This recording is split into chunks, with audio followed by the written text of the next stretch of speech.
Welcome. In this video I'm going to show you how you can do a one sample sign test using Excel and my stikpetE add-in. My add-in is available from my GitHub account. You can download it, then open Excel, not the file, go for File, Options, Add-ins and click on the Go button, browse for the file, and then it should be installed, which gives you then access to all my additional functions that I made for this. The one sample sign test is a test that you can use to see if the hypothesized median would be a specific value.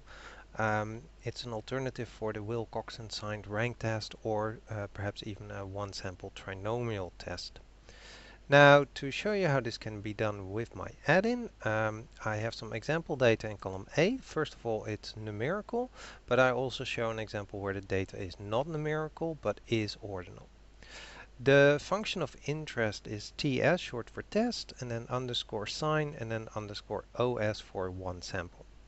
It will require the data as a range, and it must be a vertical range and a specified range. So do not use the entire column, but really say A2 till, for example, A955 in my case. The same goes if you're using the level, so non-numerical data, then specify the order, as I've, for example, done over here. You can also set what you think the hypothesized median should be. If you don't specify it, it will simply use the mid-range, so it takes the smallest and largest value, adds them up and divides them by 2.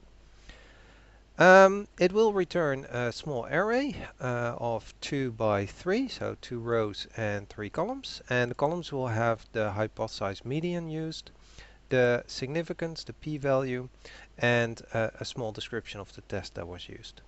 So for the numerical data, I can just fill out the numerical data, and it immediately returns all the information. In this case, the p-value is below 0.05, so would reject the null hypothesis, which means that the median is probably different from 2.5. If I'm using the levels, then of course I specify those, and then I get the same results, but now I've used non-numerical data. Alright, I hope this video was helpful, and thank you for watching.